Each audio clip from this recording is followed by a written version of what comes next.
Day 71, a long day, a surprising day.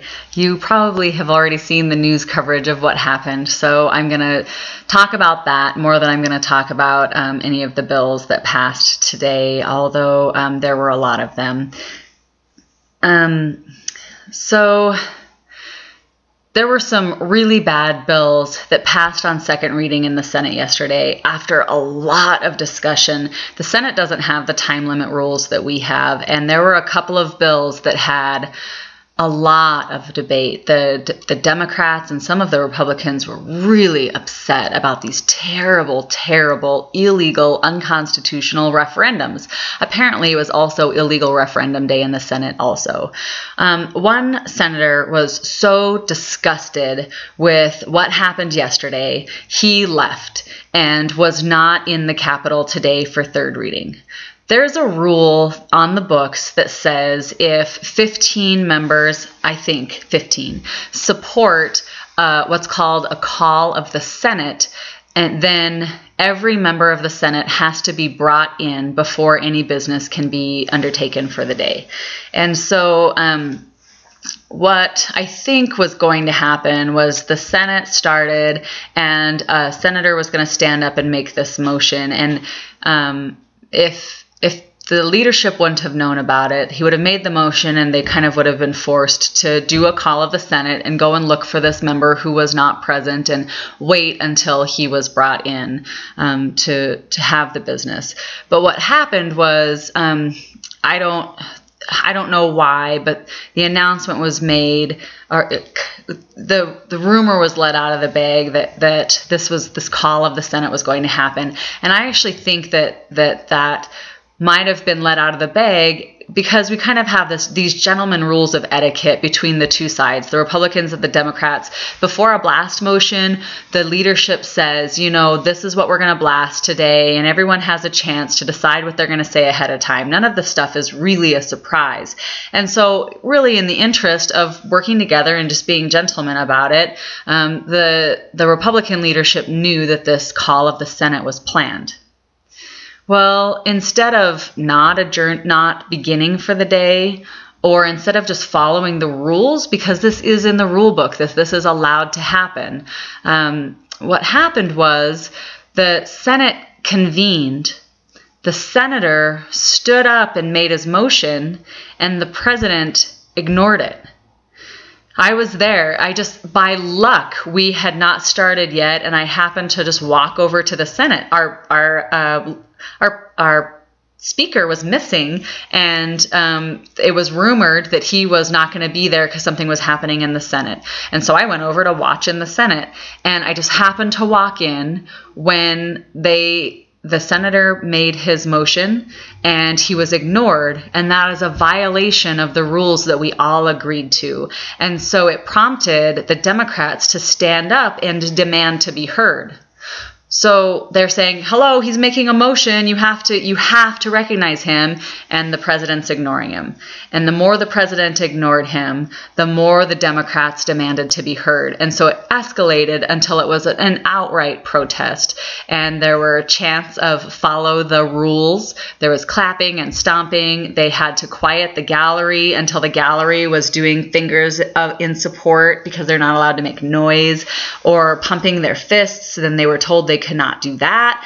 And there is a rule that says representatives are allowed on the Senate floor. So a lot of us went down on the Senate floor to show our support, and we clapped and we cheered and demanded that they be heard. And if you see the videos, they're holding up their books and they're shouting out the number of this rule that is being violated, and they're reading the parts of the Constitution that are being violated.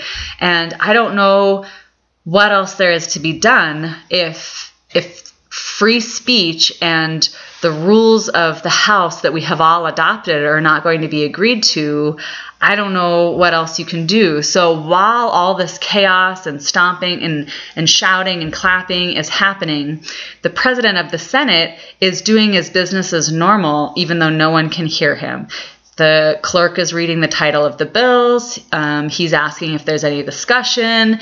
Oh, that's not discussion because they did third reading first. So the clerk's reading the title. He's putting it up for a vote. Only the Republicans are voting. The Democrats are not voting at all. They're protesting that they have not been heard. And so they went all the way through third reading, and that means that the bad referenda from yesterday, and really what's at issue here are just a couple of really, really bad voting bills. So I could go on and on about the general scheme of limiting voting and limiting education and, an all-out attack on human beings and citizens that we have seen across the country and now is spreading its tentacles in Montana. And these two bills were really all part of that. But that would take forever, and I'll save it. So that's what you saw happen today. The House the House Speaker spent that entire couple of hours over in the offices of the Senate leadership figuring out what they were going to do. And really, we could have just started our business and we could have been done before their protest or mess was over. But that's not what happened. And I think that I've been really tough on just Republicans in general in these videos, and that's probably unfair for at least one reason. Democrats have it kind of easy in one way right now in that we are standing up for what's right and we are fairly united as a group, and we have history on we're on the right side of history.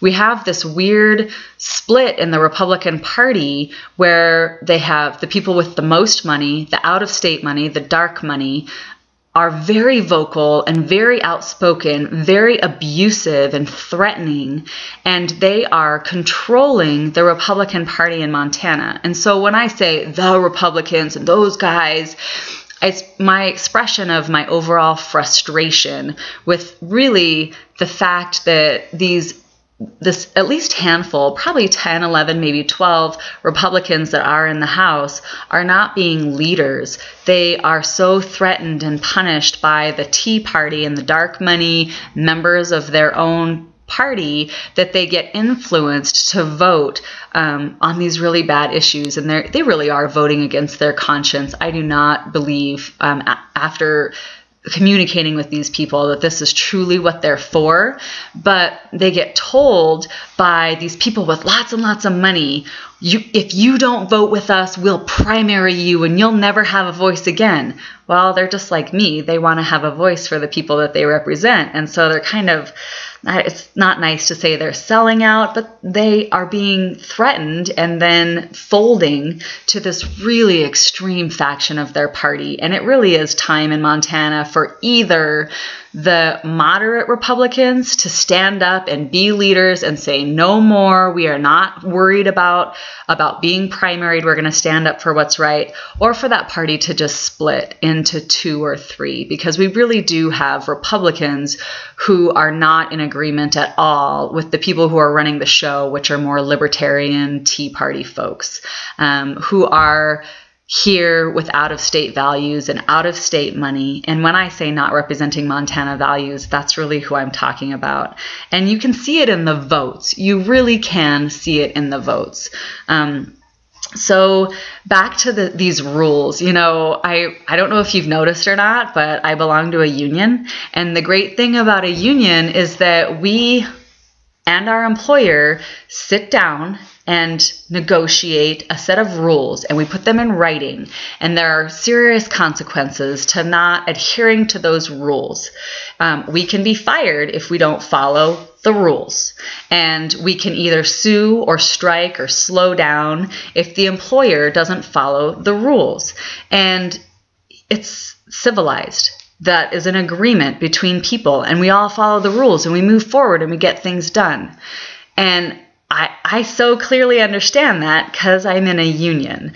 And today in the Senate, there are a set of rules that on the very first day, the very first order of business, I move that we adopt the joint rules of the House and the Senate. And everyone votes unanimously because they have worked on these rules together, but everyone agrees to every word of those rules. And if you're not going to follow the rules will not be followed. That's what you saw happen today in the Senate is the leadership didn't follow the rules, and so then the rules were not followed. There was a protest. If you are not going to follow rules, where does that leave us? Where do we stand? We have no agreement between us anymore. It is a complete breakdown of the system. I hope that these reasonable Republicans who really are representing their district's values can stand up and take some leadership in the state. And I hope that the Montanans who voted for and elected these people start sending them the message that don't worry about being primaried. We will support you and we will get behind you because we do not have extreme values and neither should you. It's really going to have to be something that conservative Montanans choose to do for themselves because the Democrats, we're good. We're standing up for people and that's all we can do because we're in the minority is have a voice, stand up for people, show up and do the work and follow the rules. Good night.